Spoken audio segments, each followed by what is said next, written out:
pas lagi di tete, loh, itu kok di pantat kenapa ya? Nah, cuma dibayar dengan parkir gratis gitu untuk selamanya. Maksudnya udah sakit itu otaknya. Tapi jokes aside yo, ini mungkin gue bukannya mau nyinggung dokter-dokter enggak, tapi gue ada beberapa temen gue yang dokter, alright, and gue nggak bakal expose nama lo, okay, don't worry about it. Y'all really have weird kink. It's okay. I mean, I'm not.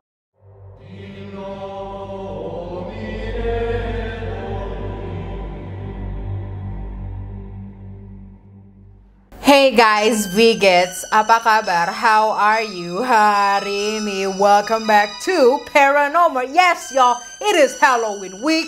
Makanya gue untuk di video kali ini gue lagi jadi Mahito. Bagi kalian yang udah nonton gue lumayan lama ya, Sa sama Risa itu senengnya sama siapa? Nanami Kento. Dan gue ini jadi But regardless, jadi apa yang di thumbnail dan apa yang gue bicarain ini beneran nyata. Dan emang seperti itu konteksnya. Daripada itu ya kepanjangan, you know, let's enjoy the Spooktober month. Now let's just get into it. Here's Paranormal. Membawa mantanku di dalam pantatku.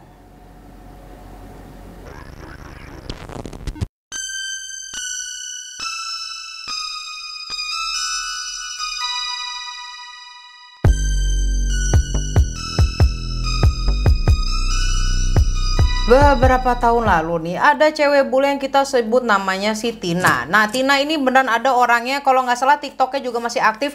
Tapi ntar dulu, lu dengerin dulu ceritanya. Nah, si Tina ini dan pacarnya ya mempunyai definisi romantis yang amat berbeda gitu ya sama yang lainnya. Atau bisa dibilang love language-nya mereka itu cukup rare atau jarang. Salah satunya adalah si Tina ini dibeliin plug. Adalah alat kepuasan seksual yang dimana bentukannya itu kayak, aduh gue kagak ada gambar, mendingan gue kasih lihat gambarnya bentar. Dah hilang lagi. Nah, itu adalah alat kepuasan seksual yang dimana ditaruh di lubang Wonderland yang terletak di bahasa halusnya di bokong.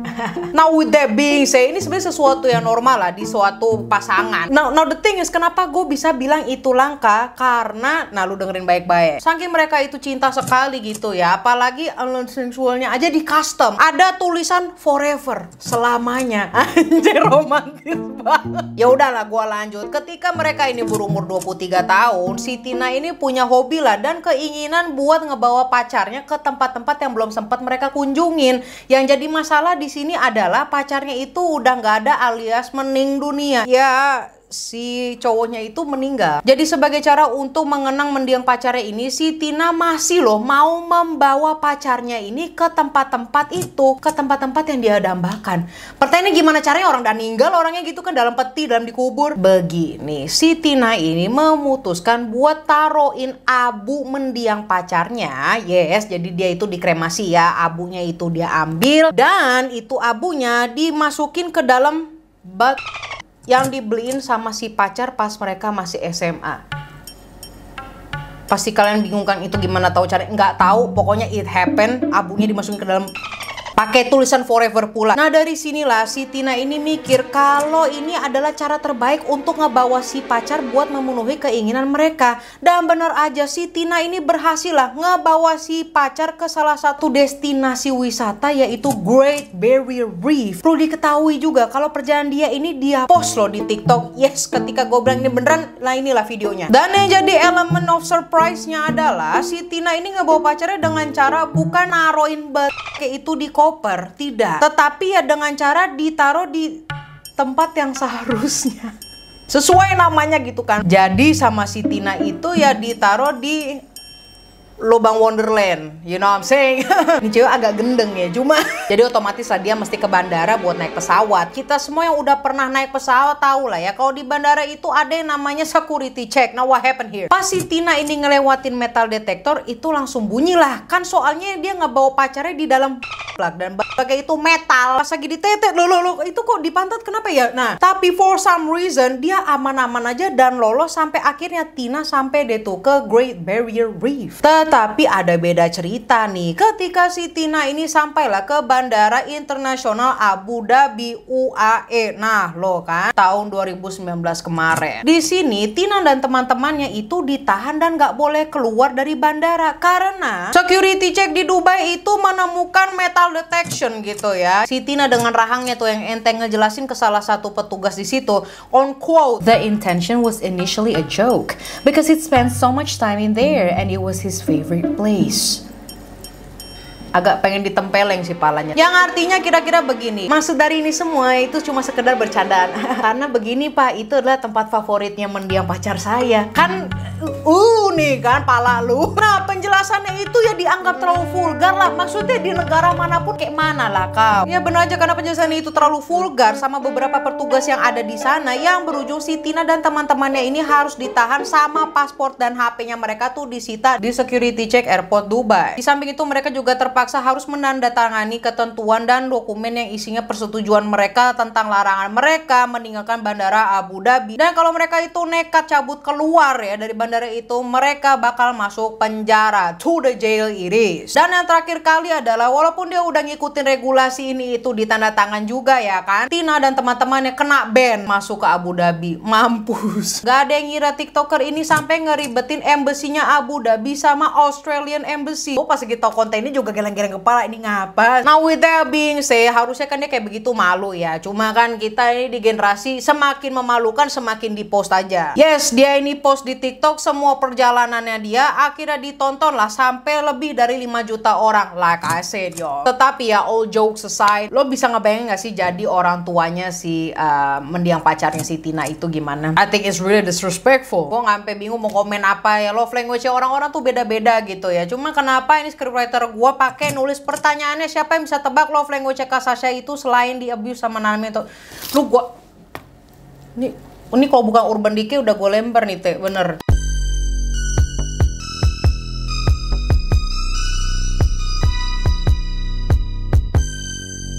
Gua belum kelar. Lo kira cuma satu kasus doang. Ini ada beberapa kasus yang batang lehernya pengen gua injak. Oke, now number 2, dokter cebul. Untuk sebagian besar dokter bedah, proses operasi besar adalah sesuatu yang menegangkan. Maupun dia udah punya experience 20 atau 30 tahun. Damn, that's a long time. Itu tetap sesuatu yang menegangkan. Karena ini kan taruhannya nyawa si pasien. Sayangnya ini nggak berlaku lah buat seorang dokter bedah yang namanya adalah Arthur Zilberstein. Mungkin kalian udah pernah ngeliat mukanya dia di berita or somewhere else. Jadi si dokter ini berasal dari Seattle dan dia ini kena tegur dan protes karena ketahuan suka sibuk ngirimin pesan di tengah-tengah proses operasi. Ya mungkin itu pesan emergency kali Mar, atau keluarganya kenapa-kenapa. Itulah SMS urgent atau emergency. Enggak, pesan yang dia kirim itu adalah pesan-pesan kearifan sexual. Gimana caranya ya? Lagi operasi ngebelek orang malah sagapung. Agak takut juga jadi kalau gue mau operasi ya kan. Yang lebih gawatnya lagi, si Arthur ini nggak cuma ngirim pesan dalam bentuk teks aja, tetapi juga berupa foto dan video. Matter of fact, si Arthur ini pernah ke Gap in Action 4K HD bitch, berpose mau ngambil foto burung perkutut ya gitu kan di ruang operasinya dia. Dan foto yang si Arthur ambil ini udah jelas bersifat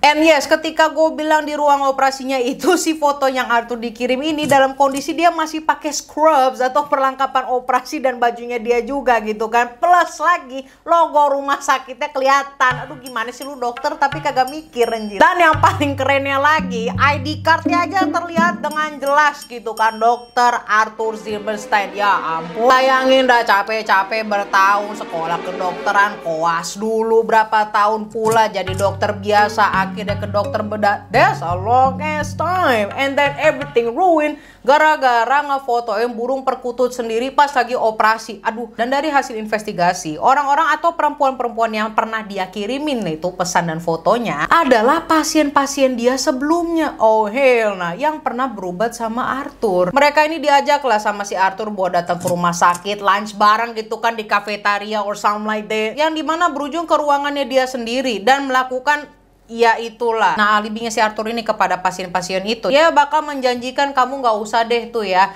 ngebayar parkiran di hotel ini, di rumah sakit ini untuk selamanya. It's all free.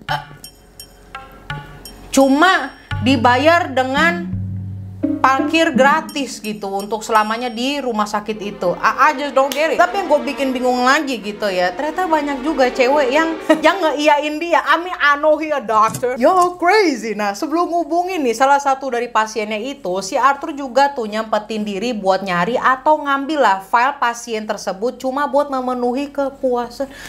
kepuasan seksualnya dia sendiri lewat pas foto yang ada di file itu. Oh my gosh, he addicted, he a problem. Di sisi lain, si Arthur ini juga beberapa kali udah ngasih resep obat di luar sepengetahuan pihak rumah sakit. Hal ini udah jelas melanggar aturannya Arthur dalam proses prakteknya sebagai dokter di rumah sakit tersebut.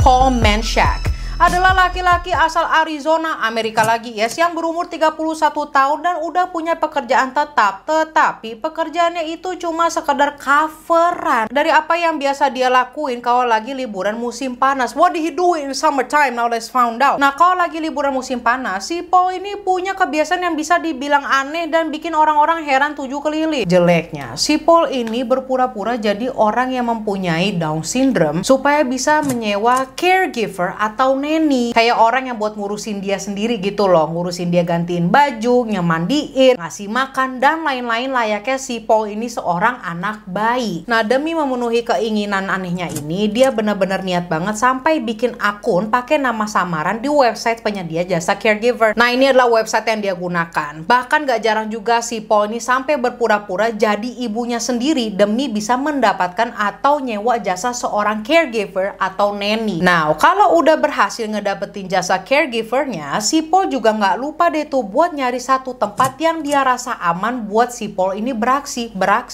Tempatnya ini bisa kadang rumah-rumah yang bisa disewa harian atau motel-motel gitu. Setelah itu mulailah si Paul ini beraksi, mulai bersikap dari kayak anak bayi sampai ngerengek-rengek minta dimandiin dan dipakein pampers. Yes, beberapa dari kalian yang in fetish community ada yang namanya juga kayak age play, yang dimana si pasangannya acting sebagai anak bayi atau anak kecil. I think you've seen it somewhere else. Nah, itu kan yang kita tahu.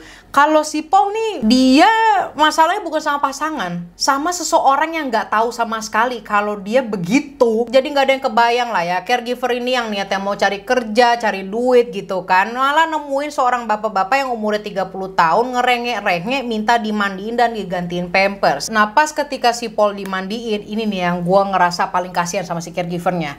Dia lagi dimandiin itu, bisa-bisanya si Paul ini mintain caregivernya untuk ngegosok di bagian burungnya. Nah, berdasarkan pengakuan dari salah satu caregiver yang udah jadi korbannya si Paul, ketika dia lagi nyambunin itu burung perkututnya gitu ya, si Paul ini malah konak anjir. Akhirnya karena curiga, si caregiver ini inisiatif lah buat stay dan nunggu lah sampai si Paul ini keluar dari bangunan tersebut, dari motel atau rumah yang dia sewa. Lalu kan dia naik mobil tuh, diikutilah si Paul ini sama caregivernya sampai ke rumah orang tuanya si Paul. Nah, sekarang kalian udah tahu jawabannya kenapa dia di luar bukan di rumahnya, karena ada orang tuanya di sana. Ngobrol lah si caregivernya ini sama orang tuanya Paul. Orang tuanya ngejelasin, wait, si Paul ini nggak sama sekali mengidap penyakit mental apapun, apalagi Down syndrome, dan bisa ngurusin dirinya sendiri. Matter of fact, dia udah punya kerjaan.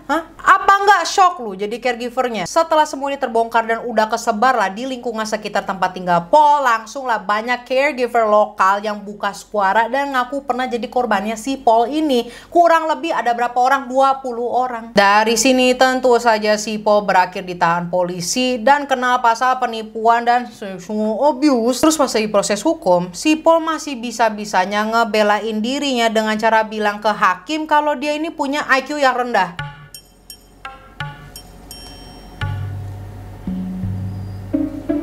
And what's more surprising is orang tuanya juga ada di sana kan udah pasti dan bilang iya anak saya punya IQ rendah. Awalnya proses hukumnya ini cuma berakhir dengan si Paul ini berjanji lah bakal minta pertolongan dan bimbingan konseling. Abis itu udah nggak ada kabar lagi selain si Paul ini sekarang udah bebas di tahun 2023 dan masih dalam masa probation.